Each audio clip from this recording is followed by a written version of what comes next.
अस्सलामुअलैकुम दोस्तों, मैं हूं हकीम हाफिज़ रहमान और आप देख रहे हैं हमारा यूट्यूब चैनल टेक्निकल हकीम हाफिज़ रहमान। जी हां दोस्तों, कैसे हैं आप सब। उम्मीद करता हूं आप सब खैरियत से होंगे। हमारी दुआ है कि अल्लाह हम सब को अपने हिफ्ज़ व अमान में रखे, आमीन। तो दोस्तों, बहुत सारी दुआओं के साथ बढ़ते हैं हमारे आज के टॉपिक की जानिब।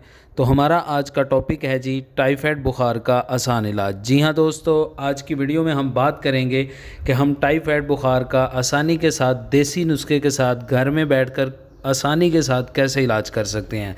तो दोस्तों, इसमें सबसे पहले मैं आपको टाइफाइड बुखार की कुछ चंद इलामात और इसके एहतियात और इसका मुकम्मल इलाज, इसका नुस्खा आपके साथ शेयर करूंगा। तो सबसे पहले इसकी कुछ चंद इलामात हैं जो आपको पता होनी चाहिए, ताकि आपको अगर बुखार का मसला है, टाइफाइड का मसला है, तो आपको ये पता होना चाहिए कि आपको ये कौन सा बुखार है। अगर टाइफाइड बुखार है तो आप इसको आसानी के साथ कैसे रिकवर कर सकते हैं। तो दोस्तों, आपकी आसानी के लिए कुछ चंद जो है ना टाइफाइड बुखार की इलामात मैं आपकी स्क्रीन पर छोड़ रहा हूँ। इसको आप बखूबी गौर से पढ़ लें ताकि आपको समझ में आ सकें।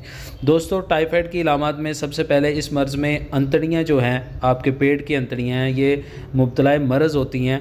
बुखार आहिस्ता आहिस्ता शुरू होता है। पहले हफ्ते में सुबह के वक्त कम और शाम को ज़्यादा होता है। ठीक है जी। शुरू में बुखार के साथ मामूली सी खांसी, पेट में दर्द और हवा का जमा यानी कि गैस जमा होता है। ये आम इलामतें हैं। ठीक है जी। बाज़ मरीज़ों को मोशन शुरू हो जाते हैं। बाज़ औक़ात पेट, सीने और पुश्त पर छोटे सुर्ख निशानात भी नमूदार होते हैं। दूसरे हफ्ते में ये तमाम इलामात में इजाफ़ा हो जाता है। दोस्तों, ये नब्ज़ की रफ़्तार दर्जा हरारत की निस्बत सुस्त होती है। अगर दूसरे हफ्ते बुखार मामूली हो और इलामात में कमी हो जाए तो 14वें दिन बुखार उतर जाता है। ठीक है जी। अगर इलामात में इजाफ़ा हो जाए तो अक्सर मरीज़ों की हालत जरियान खून से ख़राब हो जाती है। अगर खूनी पेचस शुरू हो जाएं, बंद ना हों, तो मरीज़ का बचना जो है ये नामुमकिन हो जाता है। दोस्तों, ये थी चंद इलामात। अब मैं आपको कुछ चंद ज़रूरी एहतियातें बता देता हूँ। ठीक है जी। दोस्तों, टाइफाइड में मरीज़ को जुलाब हरगिज़ ना होने दें, यानी कि मोशन हरगिज़ ना हों। ठीक है जी। और जिस्म का दर्जा हरारत 103 से बढ़ जाए तो ठंडे पानी की पट्टियाँ शुरू कर दें। जब बुखार कम हो और 101 तक आ जाए तो ठंडी पट्टियाँ करना बंद कर दें। और ग़िज़ा में साबूदाना, दलिया, दूध के अलावा कुछ मत दें। गर्मियों में कमरा ठंडा हवादार हो और एक चार्ट बना लें और मरीज़ के जिस्म का दर्जा हरारत नोट करते जाएं। ठीक है जी। तो दोस्तों, हर 2 घंटे बाद मरीज़ के जिस्म का दर्जा हरारत चेक करके दर्ज किया जाए, ताकि बुखार के उतार चढ़ाव का पता चलता रहे। क्योंकि दर्जा हरारत 105 होने से मरीज़ के दिमाग और पट्ठों पर बुरा असर पड़ता है, जिसकी वजह से मरीज़ दिमागी तवाज़ुन जो है वो खो बैठता है, यानी कि उसका दिमाग काम करना छोड़ देता है। ठीक है जी। और जिस्म का कोई भी हिस्सा ज़ाया होने का ख़दशा होता है कि उसके किसी भी जिस्म के हिस्से पर जो है ना बुखार का असर हो जाता है। और मरीज़ का मुकम्मल ध्यान रखा जाए और तबीब जो आपका इलाज कर रहा है उसकी हिदायत पर अमल किया जाए, उसको यकीनी बनाया जाए। तो दोस्तों, इसी बात के साथ बढ़ते हैं हमारे आज के नुस्खा की जानिब। तो नुस्खा आपकी आसानी के लिए आपकी स्क्रीन पर है, इसको नोट फरमाएं।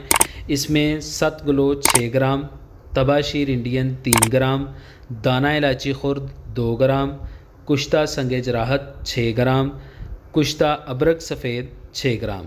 दोस्तों, ये तमाम चीज़ें आपको पंसार स्टोर से बासानी मिल जाएंगी। आप इनको ले आएँ, इनको साफ़ करें और इनका वज़न पूरा कर लें, तो आपका जो नुस्खा है ये मुकम्मल हो जाएगा। तो इसी बात के साथ बढ़ते हैं नुस्खा बनाने की तरकीब की जानिब। तो नुस्खा बनाने की तरकीब आपकी स्क्रीन पर है। दोस्तों, कुश्ता जात को छोड़कर बाकी तमाम चीज़ों को अच्छे से साफ़ कर उनको पीस लें। ठीक है जी। इतना पीसे कि उनका पाउडर जैसा जो है ना सफ़ूफ तैयार हो जाए।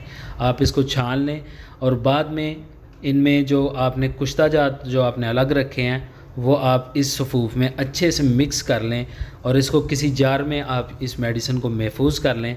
तो बस आपकी जो टाइफाइड की बुखार की जो मेडिसिन है ये मुकम्मल तौर पर तैयार हो जाएगी। इसी बात के साथ बढ़ते हैं इसके इस्तेमाल की जानिब। तो दोस्तों, ये मेडिसिन हम दिन में 2 टाइम इस्तेमाल करेंगे, यानी कि सुबह और शाम। और ये हम लेंगे ताज़ा पानी के साथ। ठीक है जी। और इसकी मिकदार ख़ुराक जो होगी वो होगी जनाब 2 ग्राम और ये इसकी बच्चों के लिए अगर आप इसको इस्तेमाल करवाना चाहते हैं तो इसकी जो खुराक होगी वो होगी निसफ़ ग्राम यानी कि आधा ग्राम। ठीक है जी, 10 ग्राम 1 ग्राम जो है आप उसको निसफ़ कर लेंगे तो ये बच्चों को भी आप दे सकते हैं।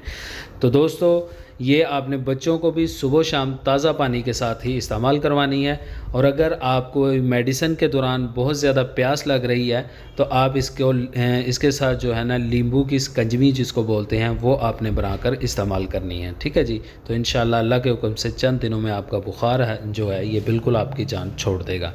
तो दोस्तों ये था हमारा आज का ज़बरदस्त नुस्खा। उम्मीद करता हूँ आपको पसंद आया होगा। आप इसको बनाएंगे, दोस्तों के साथ शेयर करेंगे और आप इसको इस्तेमाल करेंगे, इसका भरपूर फ़ायदा भी उठाएंगे और हमें अपनी कीमती दुआओं में ज़रूर याद रखेंगे। तो दोस्तों इजाज़त लेने से पहले आप सबसे गुजारिश है कि अगर अभी तक आपने हमारा यूट्यूब चैनल टेक्निकल हकीम हाफिज़ रहमान सब्सक्राइब नहीं किया तो प्लीज़ जल्दी से सब्सक्राइब करें, साथ लगे बेल आइकन के निशान को भी प्रेस कर दें ताकि हमारी हर नई आने वाली वीडियोज़ की अपडेट जो है वो आपको बआसानी मिलती रहे। और इसी बात के साथ हकीम हाफिज़ रहमान को इजाज़त दीजिए। इंशाल्लाह मिलते हैं एक नई वीडियो एक नए नुस्खे के साथ। तब तक के लिए अल्लाह हाफिज़।